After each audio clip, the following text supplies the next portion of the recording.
அஸ்ஸலாமு அலைக்கும் வரஹ்மத்துல்லாஹி வபரகாத்துஹு. இரவு நேரத்தில் பால்கனியில் உட்கார்ந்து செல்போனில் நோண்டிக் கொண்டிருக்கும் போது பின்னால் ஒரு காலடி சத்தம். திரும்பி பார்த்தால் அது என் தங்கை.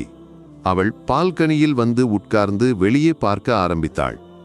நான் மீண்டும் செல்போனில் நோண்டலை தொடர்ந்தேன். இடையில் அவள் என்னை பார்க்கிறாள். என்ன? ஒண்ணுமில்லை என்று தலையாட்டியபடி பிறகு மெல்லிய பாட்டு பாடிக்கொண்டு அங்குமிங்கும் உட்கார்ந்தபோது எனக்கு ஏனோ சந்தேகமாக தோன்றியது. என்னடி இப்படி தயங்குற?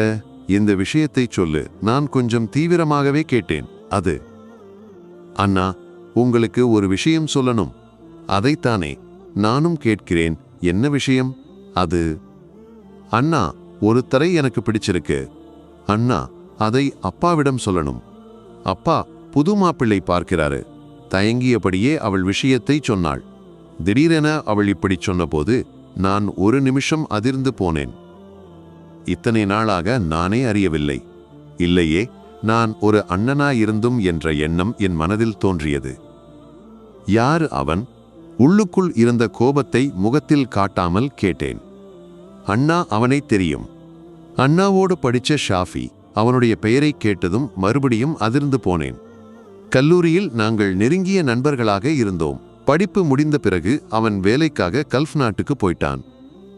நான் இப்போவும் ஊரிலேயே அலைந்து திரிஞ்சிட்டு இருக்கேன். நான் கொஞ்சம் யோசிக்கிறேன். நீ போய் தூங்கு.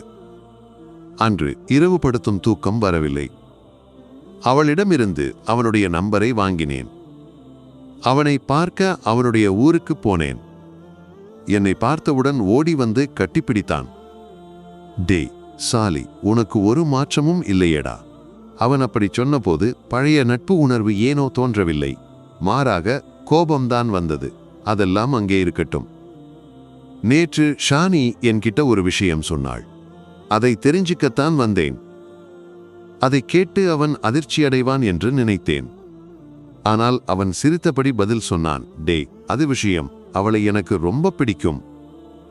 நானே தான் அவளிடம் சொன்னேன், நம்ம விஷயத்தை உன்கிட்ட சொல்லு என்று. உனக்கு சம்மதம்னா மட்டும் போதும், இல்லைன்னா பிரிஞ்சிடலாம்னு சொன்னேன். அதுக்கு என்னடா? அவளை காதலிக்கும் போது இந்த என் சம்மதத்தை கேட்டியா? கோபத்தால் என் கைகள் நடுங்க ஆரம்பித்தன. நான் அவளிடம் எனக்கு பிடிச்சிருக்குன்னு சொன்னபோது அவள் முதலில் சொன்னது, வேணாம் ஷாஃபி, அண்ணா இதை தெரிஞ்சா அவரு தாங்க மாட்டாருன்னு. நீயும் ஷானியும் அவ்வளவு நெருக்கம்னு அவள் சொன்னாள்.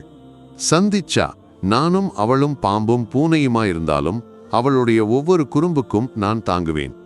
அவள் என்னை பற்றி சொன்னவற்றை அவன் என்னிடம் சொன்னபோதுதான் அவளுக்கு என் மீது அவ்வளவு பாசம் இருக்குன்னு புரிஞ்சது. பிரியும்போது நான் அவனிடம் ஒரே ஒரு விஷயத்தை சொன்னேன். இது தயாரா இருந்தா யார் எதிர்த்தாலும் அவளை உனக்கு கல்யாணம் பண்ணி வைப்பேன். ஆனா இதனால அவள் கண்ணுல கண்ணீர் வந்தா கடவுளை நம்பு ஷாஃபி, உன்னை நான் கொன்னுடுவேன். சிரிச்சுக்கிட்டே சொன்னாலும் தீவிரமாகவே சொன்னேன். அப்பாவிடம் இப்படியெல்லாம் பேசி பழக்கமில்லை. ஆனால் அன்று அவளுக்காக அப்பாவிடம் பேசினேன். இங்கிருந்து போ. ஓசான் முகம்மதின் மகனுக்கு என் பொண்ணை கல்யாணம் பண்ணி வைக்க இவனுக்கு சொல்ல வேண்டாம். நல்ல தரமான குடும்பத்துக்கு என் பொண்ணை கல்யாணம் பண்ணி வைப்பேன். இனி இதை பற்றி இவன் முன்னால் நிற்க வேண்டாம். கோபத்துடன் சமையலறைக்கு போய் அம்மாவிடம் சொன்னேன்.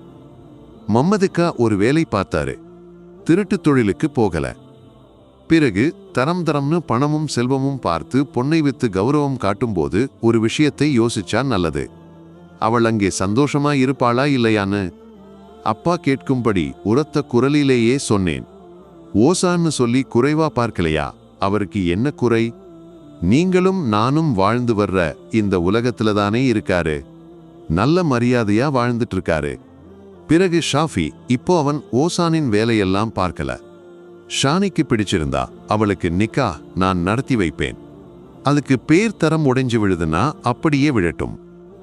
பிறகு ஏதோ பேசிக்கொண்டு அறைக்கு போய் கதவை உரத்து மூடி கட்டிலில் விழுந்தேன். மறுநாள் காலை டீ குடிக்கும்போது அப்பா அங்கே இல்லை. அம்மா, அப்பா எங்கே? அப்பா காலையில் டீ குடிச்சிட்டு மூத்தப்பாவை பார்க்க போனாரு. மூத்தப்பா கொஞ்சம் கண்டிப்பானவர். குடும்ப விஷயங்களை தீர்மானிக்கும் மூத்தப்பாதான். இருந்தாலும் காலையிலேயே அப்பா மூத்தப்பாவை பார்க்க எதுக்கு போனாருன்னு யோசிச்சுக்கிட்டு இருக்கும்போது அப்பா உள்ளே வந்தார். ரம்லா, இவனிடம் மூத்தப்பாவை பார்க்கச் சொல்லு, நான் கேட்கும்படி அம்மாவிடம் சத்தமாகச் சொன்னார். அன்று மாலை மூத்தப்பாவின் வீட்டுக்கு போனபோது என்ன சொல்லுவாருன்னு ஒரு பயம் இருந்தது. என்ன, இந்த அப்பாவை எதிர்க்க ஆரம்பிச்சிட்டியா? நான் ஒன்னும் பேசாமல் தலையை குனிஞ்சு உட்கார்ந்தேன். அவன் என்ன வேலை பார்க்கிறான்? அவன் கத்தாரில் அக்கவுண்டன்ட். இவனை பார்த்தியா? அவன் என்ன சொல்றான்? நமக்கு சம்மதம்னா கல்யாணம் பண்ணிக்கலாம்னு. அவன் வீட்டுக்காரங்களுக்கும் சம்மதம். உன் அப்பா சொன்னதை பார்க்க வேண்டாம். அது எல்லா அப்பாக்களுக்கும் இருக்கும். பிள்ளைகளை நல்ல நிலையில் கல்யாணம் பண்ணி வைக்கணும்னு. அதனால சொன்னாரு, நாளை காலை இங்க வா, அவன வீட்டுக்கு ஒரு தடவை போயிட்டு வரலாம். மனதில் எரிந்து கொண்டிருந்த நெருப்பில் குளிர்ந்த நீர் ஊற்றியது போல மூத்தப்பாவின் வார்த்தைகளை கேட்டு சந்தோஷத்துடன் அங்கிருந்து கிளம்பினேன். ஷானி, மூத்தப்பா சொல்றாரு, உன்னை அந்த கோனான் ஷவ்கத்துக்கு கல்யாணம் பண்ணி வைக்க போறதாம். எப்போதும் அவளை கிண்டல் செய்ய ஷவ்கத்தின் பெயரை பயன்படுத்துவேன். ஆனால் பொதுவாக கையில் கிடைத்தவற்றை வீசி எறிந்து கொண்டிருக்கும் அவள் அன்று கண்ணீர் நிறைந்து என் முன்னால் நின்று கிளம்பி போனாள்.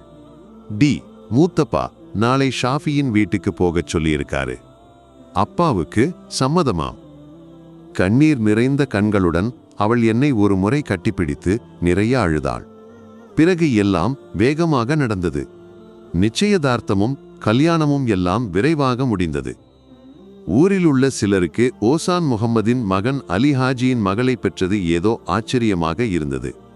3 வருடங்கள் கடந்துவிட்டன. அவளுக்கு ஒரு பெண் குழந்தை. ஆனால் இப்போது ஒரே ஒரு வருத்தம். அவளை பார்க்கணும்னா மாமாவுக்கு விடுமுறை கிடைக்கணும். அவர்கள் குடும்பமும் கத்தாரில் இருக்கிறார்கள். இனி எப்போதான் நான் ஒரு பெண்ணை கல்யாணம் செய்வேன்?